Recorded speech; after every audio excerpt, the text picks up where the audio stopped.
कचरा और गायों का एक बड़ा मुद्दा हमेशा कई सालों से चलता आया है। कुछ इस पे काम हो गया है, कुछ होना बाकी है। हम ये लक्ष्य लेके चल रहे हैं कि इस बार जो हमारा स्वच्छ सर्वेक्षण होगा उसमें जो हमारी रैंकिंग में एक क्वांटम लीप जिसको कहते हैं काफ़ी अच्छा सुधार आए। ये जो स्वच्छ सर्वेक्षण है ये लगभग सितंबर अक्टूबर में होने वाला है। अगर ईमानदारी से पूछूं कि कचरे के निस्तारण का, साफ सफाई का काम कितना हो गया है और कितना थोड़ा सा बाकी रह गया? नहीं, देखिए अभी बहुत काम है हमारी इस बार। अगर हम स्वच्छता रैंकिंग की भी बात करें तो हम 171वें नंबर के माध्यम से हम लोगों से भी रिक्वेस्ट करते हैं कि एक तो आप सड़क पे लिटरिंग जो इसको कहते हैं कचरा फेंकना वो ना करें। आप गाड़ी में चलते हैं, कहीं भी चलते हैं तो कुछ भी चीज़ हम बाहर फेंकना बंद करें जहाँ भी। तो लगभग 6 महीने में हम अपेक्षा रख रहे हैं कि एक क्वांटम लीप जो है इसमें बढ़े। और एक संवेदनशील समस्या सामने उभर के आती है, वो है बेसहारा गायों की। हम आवारा नहीं कहेंगे, हम कहेंगे बेसहारा। जो लोग जिन्होंने पाल रखी है वो दूध के लिए पाल रखी है, और कुछ है जो बेसहारा है जिनका कोई मालिक नहीं है। कुछ संसाधनों की भी अभी वर्तमान में कमी है। हमारे पास 2 काऊ कैचर हैं। हमने ये जैसे ही आचार संहिता खत्म होती है तो हम प्रयास कर रहे हैं कि एक तो कुछ हम बढ़ाएं, साथ में एक जो कुछ बड़े इस तरह के जो माफिया लोग हैं, जिन लोगों ने पूरा जो इसको एक धंधा सा बना लिया। ये सूचना भी निकाली थी कि एक व्यक्ति मैक्सिमम 1 गाय रख सकता है, वो भी 100 वर्ग गज के अगर उसके पास जमीन हो। मैक्सिमम 1 गाय रख सकता है, वो भी 100 वर्ग गज के अगर उसके पास जमीन। गायें जो कचरा खा रही हैं, जो आपका प्लास्टिक और जो कचरे के उसमें से खा रही हैं, उनसे कई सारी उनको बीमारियां हो रही हैं। तो इस तरह के माफिया को जो है बढ़ावा ना मिले, क्योंकि इस तरह का माफिया जो है वो हमारी जो धार्मिक प्रवृत्ति है उसके इनको कहीं बढ़ावा ना मिले। नगर निगम पे आरोप जरूर लगते हैं कि साहब कार्रवाई होने से पहले ही सूचना आ जाती है, और ये बड़ा आम सा जुमला है। जलमहल पे जो वेंडर है, हवा महल के आसपास जो वेंडर्स हैं, इनका क्या निस्तारण होगा? क्योंकि कई जगह इनके पास लाइसेंस है, कई लोगों के पास लाइसेंस नहीं है। देखिए अभी हमारे यहाँ की टाउन वेंडिंग कमेटी सक्रिय हो गई है। हमने 1 फरवरी में भी मीटिंग करी थी। हम वेंडिंग जोन्स भी आइडेंटिफाई कर रहे हैं। उन वेंडिंग जोन्स के अंदर जो डिमार्केशन करके आगे अलॉटमेंट का काम है वो भी हमने चालू कर दिया है। अगर कोई लोकल वेंडर सुन रहा हो तो अभिषेक जी के माध्यम से क्या सुने? देखिए मैं अभी विश्वास रखे? नहीं, बिल्कुल रखे। जैसे अभी मैं जस्ट थोड़ी देर पहले ये इनसे मिला हूँ, टाउन वेंडिंग कमेटी के मेंबर से। मैं पूरा अश्योर करता हूँ। दोस्तों नमस्कार, आप देखना शुरू कर चुके हैं जनता की चौपाल, और हमारे साथ एक विशेष मेहमान हैं अभिषेक सुराणा जी, जो कि कमिश्नर हैं नगर निगम हेरिटेज के। स्वागत है जनता की चौपाल में। नमस्कार जी। नगर निगम हेरिटेज का मतलब है कि बहुत सारी जिम्मेदारियां, बहुत सारे काम, यानी कि बहुत सारे सैलानियों का आगमन होता है। बहुत सारे पुराने मुद्दे हैं, गाय से लेके कचरा निस्तारण से लेके पिछले 5 साल जो पुरानी सरकार थी जूझती रही, लेकिन जो कुछ काम थे वो पेंडिंग रह गए थे। अब जो है धरातल पर कुछ काम नजर आने लगे हैं। अभिषेक जी के टच में हम जनता की चौपाल लगातार रहते हैं, आपके मुद्दे उठाते रहते हैं। तो अभिषेक जी से एक छोटी सी चर्चा हम करेंगे। जी अभिषेक जी, कचरा और गायों का एक बड़ा मुद्दा हमेशा कई सालों से चलता आया है। कुछ इस पे काम हो गया है, कुछ होना बाकी है, क्या कहना चाहेंगे? देखिए कचरा निस्तारण में 2 महत्वपूर्ण इशू है कि एक तो जो हमारा घर घर कचरा संग्रहण है वो अच्छे से हो, और साथ में जो कचरा डिपो जो बने हुए हैं, जो शहर पे गड्ढे के समान है, उनको हम हटाएं। तो इन दोनों पे हम काफ़ी काम कर रहे हैं। हमने लगभग हमारे 550 डिपो थे, उन 550 डिपो में से लगभग 200 कचरा डिपो को हमने समाप्त किया है पिछले महीने भर में। हमारे लगभग 53 अधिकारी को हमने वार्ड इंचार्जेस के रूप में कर रखा है, जो डेली सुबह 2 घंटा वार्डों में जाते हैं और ये इंश्योर करते हैं, वहाँ पे मीटिंग्स करते हैं, लोगों से मिलते हैं जुलते हैं, और ये इंश्योर करवाते हैं कि लोग सड़क पे कचरा ना डालें। साथ ही जो हमारी व्हीकल जो डोर टू डोर कलेक्शन है उसको हम स्ट्रेंथन करने की कोशिश कर रहे हैं। इसके लिए जो हमें नए संसाधन खरीदने थे वो भी हमने आचार संहिता से पहले हमने प्रक्रिया कर ली, और कुछ नए संसाधन और हम आचार संहिता के बाद भी करेंगे। और साथ ही मैं चाहूँगा कि आपके माध्यम से हम लोगों से भी रिक्वेस्ट करते हैं कि एक तो आप सड़क पे लिटरिंग जो इसको कहते हैं कचरा फेंकना वो ना करें। आप गाड़ी में चलते हैं, कहीं भी चलते हैं तो कुछ भी चीज़ हम बाहर फेंकना बंद करें, जहाँ भी डस्टबिन है उसी में डालें। साथ ही थूकना जो है एक ये भी बहुत बड़ी समस्या है, रेड स्पॉट। जो अब हम थू जो करना है इसको बंद करें। सड़क पे हमारे डिवाइडर्स बड़े ख़राब हो जाते हैं, रोड ख़राब हो जाती है। हमारे जो प्रेमाइसेस हैं, सरकारी हो चाहे गैर सरकारी हो, वहाँ पे कई जगह अपने को कोनों में, तो वो भी एक बहुत बड़ा इशू है। तो उसको, और साथ ही एक तीसरा निवेदन मैं करना चाहूँगा कि शहर में लगभग निगम के द्वारा लगभग हमने 300 यूरिनल्स कम टॉयलेट हमने हमने बना रखे हैं। ये अच्छी तो एक जो पब्लिक यूरिनेशन है ये भी हमें बंद करना चाहिए। येलो स्पॉट्स होते हैं, ये भी एक बहुत अनहाइजीनिक तरीका है। और कई लोग मैं देखता हूँ कि कुछ ऐसे स्पॉट्स बने हुए हैं जहाँ पे बहुत आदतन ये चीज़ें हो रही है। तो इन चीज़ों को हम समाप्त करने का प्रयास कर रहे हैं और मैं चाहूँगा कि जनता भी इसमें हमारा सहयोग करें, क्योंकि ये शहर हमारा है, यहाँ इतने टूरिस्ट आते हैं, वो भी इन सब चीज़ों को देखते हैं और हर टूरिस्ट अपने साथ एक मेमोरी लेके जाता है। तो जयपुर को जब वो देखे तो वो यहाँ की विरासत के बारे में सोचे, ना कि वो यहाँ पे जो अपनी कचरे हैं उसके बारे में। तो एक बड़ा चैलेंज जब भी रहता है, जब बहुत सारे हजारों लोग प्रतिदिन जयपुर शहर में आते हैं, तो वो लोग भी कहीं ना कहीं उनको जानकारी के अभाव में टॉयलेट भी ढूंढते हैं, कचरा भी फैला देते हैं। तो जागरूकता एक विषय है और आम जनता से ये अपील रहती है कि जब जनता जागरूक रहती है तो सरकारें बहुत ज़्यादा बढ़िया स्तर पर काम कर पाती हैं। तो अभिषेक जी का यही एक सबसे बड़ा जो सूत्र है वो ये है कि जनता भी इसमें भागीदारी निभाए। मैं अगर ईमानदारी से पूछूं कि कचरे के निस्तारण का, साफ सफाई का काम कितना हो गया है और कितना थोड़ा सा बाकी रह गया? नहीं, देखिए अभी बहुत काम है हमारी। इस बार अगर हम स्वच्छता रैंकिंग की भी बात करें तो हम 171वें नंबर पे थे। हम राजस्थान में फर्स्ट थे, लेकिन देश में हम 171वें नंबर पे थे। और हमारा प्रयास ये, लक्ष्य यही होना चाहिए कि हम कम से कम टॉप 10 में आए।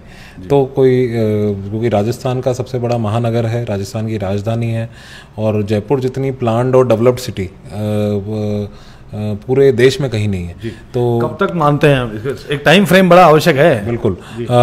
हम ये लक्ष्य लेके चल रहे हैं कि इस बार जो हमारा स्वच्छ सर्वेक्षण होगा उसमें जो हमारी रैंकिंग में क्वांटम लीप जिसको कहते हैं, काफ़ी अच्छा सुधार आए। ये जो स्वच्छ सर्वेक्षण है ये लगभग सितंबर अक्टूबर में होने वाला है। इसको लेके ही हम लोग अभी से प्रयासरत हैं। हमने ये प्रयास किया है कि अगले आने वाले 2 महीनों में हम शहर को सबसे पहले तो डिपो मुक्त कर दें, डिपो हमारे ख़त्म हो जाए। इसके लिए जो भी संसाधन लगने हैं वो हम लगा रहे हैं, और साथ ही जो ये रेड स्पॉट, येलो स्पॉट है, इनको हम समाप्त कर दें। और फिर हम प्रयास ये करेंगे कि जो ये घर घर कचरा संग्रहण है इसको भी सुदृढ़ हम करें। तो लगभग 6 महीने में हम अपेक्षा रख रहे हैं कि एक क्वांटम लीप जो है इसमें बढ़ेगा। नगर निगम हेरिटेज के आसपास हम बात करें तो एक बड़ी समस्या और एक संवेदनशील समस्या सामने उभर के आती है, वो है बेसहारा गायों की। हम आवारा नहीं कहेंगे, हम कहेंगे बेसहारा। जो लोग जिन्होंने पाल रखी है वो दूध के लिए पाल रखी है, और कुछ हैं जो बेसहारा है जिनका कोई मालिक नहीं है। इस पर लगातार सवाल उठते हैं, कार्रवाई भी होती है, लेकिन नतीजा ग्राउंड पर सिफर नजर आता है। देखिए, इसको लेके मैं आपको बताना चाहूँगा, आज सुबह भी मैंने 3 घंटे आज हिंगोनिया गौशाला का निरीक्षण करके मैं आज आया हूँ। वहाँ पे भी हम यही देखने गए कि किस तरह से वहाँ पे जो हमारी गायें जा रही हैं उनका किस तरह से वहाँ पे एंट्रीज हो रही है, उनके साथ किस तरह से उनका बाद में पुनर्वास किया जा रहा है। वहाँ भी हमने कैमरेज लगवा रखे हैं जिसके माध्यम से जो भी गायें वहाँ जाती हैं उन गायों को हम ट्रैक करते हैं। वो ट्रैक इसलिए करते हैं कि जब कोई गाय पकड़ी जाती है तो हम उसका भी फ़ोटो खींच के अपनी यहाँ पे रखते हैं। तो दोनों चीज़ों का मिलान भी हम लोग कर रहे हैं।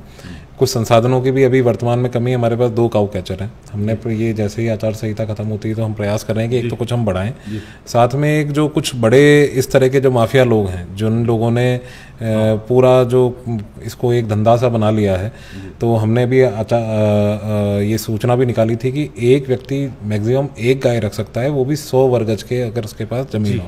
ये नियम पहले से भी था? ये नियम था, हमने वापस अधिसूचित भी कर दिया कि ताकि कोई ये बात ना हो कि साहब वो ये तो पहले था और अभी नहीं है। और अब हमारा प्रयास ये है कि आने वाला जो मैंने जैसे आपको टाइम फ्रेम बताया, तो उसमें हम कोशिश करेंगे कि एक बार हम जितने भी आवारा और बेसहारा जो पशु हैं, क्योंकि ये ना सिर्फ एक हेल्थ की, क्योंकि जो फिर बाद में जो कचरा होता है वो भी एक इशू है, प्लस साथ में गायें जो कचरा खा रही हैं, जो आपका प्लास्टिक और जो कचरे के उसमें से खा रही हैं, उनसे कई सारी उनको बीमारियां हो रही हैं। तो वो भी एक बहुत बड़ा इशू है। तो मैं लोगों से भी अपील करता हूं कि एक आप ये आवारा और बेसहारा पशुओं को हम जो चारा डालने की भी जो हमारी प्रवृत्ति है इसको बंद करें, ताकि इस तरह के माफिया को जो है बढ़ावा ना मिले, क्योंकि इस तरह का माफिया जो है वो हमारी जो धार्मिक प्रवृत्ति है उसके इनको कहीं बढ़ावा ना मिले। बिल्कुल सही बात है। अगर जब किसी गाय पालक जिसने 5-10 गायें अवैध रूप से पाल रखी हैं, उसको लगता है कि अगर बाहर से खाना मिल रहा है, बाहर से चारा मिल रहा है, तो वो जरूर उसको छोड़ेगा। एक नगर निगम पे आरोप जरूर लगते हैं कि साहब कार्रवाई होने से पहले ही सूचना आ जाती है, और ये बड़ा आम सा जुमला है। तो इसका भी कुछ निस्तारण? बिल्कुल, इसको लेके भी हम लोग अब कर रहे हैं कि हमने अभी ये भी प्रयास करना चालू करा है कि कुछ औचक कार्रवाइयाँ जो हमारे डीसी के निर्देशन में होती है, जिसमें कहाँ होनी है, कब होनी है, कैसे होनी है, एक तो इसका हम नहीं बताते। एक दूसरा हमने ये भी प्रयास करना चालू करा है कि एक बार वार्ड वार हम कार्रवाइयाँ करें। एक तो होता है रिएक्शन, जब भी शिकायत आती है हम कार्रवाई करते हैं, एक बार हम वार्ड वार भी, ताकि कहाँ कहाँ डेरिया है, कहाँ कहाँ मेजर इश्यूज़ हैं कुछ वार्डों में, वो भी हमारे ध्यान में रहे। तो इन दोनों चीज़ों पे हम लोग काम कर रहे हैं, और जैसे ही थोड़े से संसाधन बढ़ते हैं, मैं आपको अश्योर करता हूँ कि you will see a difference. जी, एक और विषय है, जयपुर जो है और हेरिटेज खासतौर पर ये विश्व मानचित्र पे है, यानी कि पर्यटक स्थल है, तो जिम्मेदारी थोड़ी और बढ़ जाती है। हमारी इज्जत का सवाल भी होता है कि साफ सफाई को जो लोग हैं फोटो खींचे तो उसमें कैप्चर हो गए, हमारी इमेज जो है वो बेहतर जाए। तो टूरिस्ट प्लेसेस के लिए भी कोई स्पेशल प्लान आने वाली है, आएगी, या क्या करने वाले हैं? बिल्कुल, देखिए मैं समझ आऊंगा, हवा महल की बड़ी बुरी स्थिति, वेंडर्स ने उसका पूरा तामझाम बिगाड़ रखा है। देखिए, जैसे आपने अच्छा सवाल किया, मैं बताना चाहूँगा आपके माध्यम से आपके दर्शकों को कि इस शनिवार को ही हमने लगभग 500 से 600 लोग, जो हमारा आमेर का जो मावठा करके जो वो पूरा है, उसका हम एक प्लॉगिंग ड्राइव कर रहे हैं, जहाँ पे हम लोग सारे सामाजिक संगठनों को, एनएसएस को, हमारे निगम के सारे संसाधनों को वहाँ पे लगाएंगे, और हम प्रयास कर रहे हैं कि वहाँ पे जितना भी मलबा जो पड़ा हुआ है उस मावठा वाले एरिया में, उसको हम क्लीन अप करें। उसी प्रकार से हमने मल्टीपल टाइम जल महल की भी पाल को साफ करा, लेकिन अब जो हम कर रहे हैं वो हम जल महल के अंदर की साइड, जो वहाँ पे सालों से जो कचरा डिपॉजिट, मलबा डिपॉजिट हो गया था मानसागर के अंदर, उसको हमने साफ करा। अभी ताल कटोरा लेक में पूरी हमने क्लीनिंग उसकी, अभी आप जाके देखेंगे, उसमें पूरा हमने उसको क्लीन अप कराया है। हमारे जो कुछ आउटलेट्स हैं, जो ड्रेन्स इनमें खाली होते हैं मानसागर में या इसमें हम प्लास्टिक इंटरसेप्टर लगा रहे हैं, ताकि कचरा उसमें अब आगे से आए नहीं। साथ ही कुछ ऐसे जो पॉइंट्स हैं, जैसे जंतर मंतर, सिटी पैलेस और हवा महल, हमने यहाँ पे अपनी गॉबलर मशीन्स भी लगा रखी हैं, लिटर पिकिंग मशीन्स, जो लोग लिटर करते हैं उसको हम टैकल कर रहे हैं। और जैसा आपने बताया कि कुछ और भी लोग वहाँ पे कचरा कर रहे हैं, उन पे हम हमारी विजिलेंस की टीम से कार्रवाई और करवाएंगे। एक और इससे जुड़ी बात निकल कर आ गई है कि जैसे हम पर्यटक स्थल पर जाते हैं तो वेंडर्स जरूर से लोग अपने रोजी रोटी कमाना चाहते हैं, लेकिन वो रोजी रोटी कई बार जो है वो सबब बन जाती है गंदगी की, ट्रैफिक जाम की, और कई सारी अन्य समस्याएं जनित वहाँ से होती हैं। तो जल महल पे जो वेंडर है, हवा महल के आसपास जो वेंडर्स हैं, इनका क्या निस्तारण होगा? क्योंकि कई जगह इनके पास लाइसेंस है, कई लोगों के पास लाइसेंस नहीं है। देखिए, अभी हमारे यहाँ की टाउन वेंडिंग कमेटी सक्रिय हो गई है। हमने एक फरवरी में भी मीटिंग करी थी। हम वेंडिंग जोन्स भी आइडेंटिफाई कर रहे हैं। उन वेंडिंग जोन्स के अंदर जो डिमार्केशन करके आगे अलॉटमेंट का काम है, वो भी अब हमने चालू कर दिया है। और जैसे ही अभी आचार संहिता खत्म होगी, उसके बाद हमारा प्रयास रहेगा कि विधिवत रूप से इनका पुनर्स्थापन जो लंबे टाइम से ड्यू है, तो इस पे कार्रवाई है। कोई अगर कोई लोकल वेंडर सुन रहा हो तो अभिषेक जी के माध्यम से क्या सुने? देखिए, मैं अभी कितना विश्वास रखे? नहीं, बिल्कुल रखे। जैसे अभी मैं जस्ट थोड़ी देर पहले ये इनसे मिला हूँ, टाउन वेंडिंग कमेटी के मेंबर से। मैं पूरा अश्योर करता हूँ कि since the meeting has happened, जो कि काफ़ी समय से ड्यू थी, 2000 मतलब जो वेंडिंग जोन नोटिफाई हुए थे 2017 में हुए थे, उसके बाद से वहाँ डिमार्केशन नहीं हुआ, वो हमने टेकअप कर लिया है।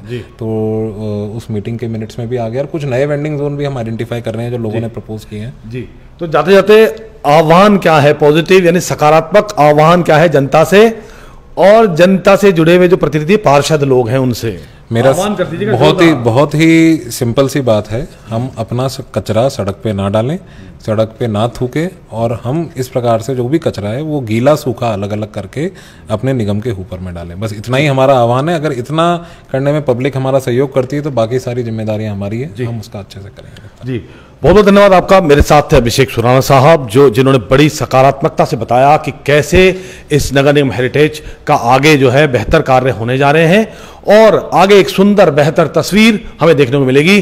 बहुत बहुत धन्यवाद। जय हिंद, वंदे मातरम।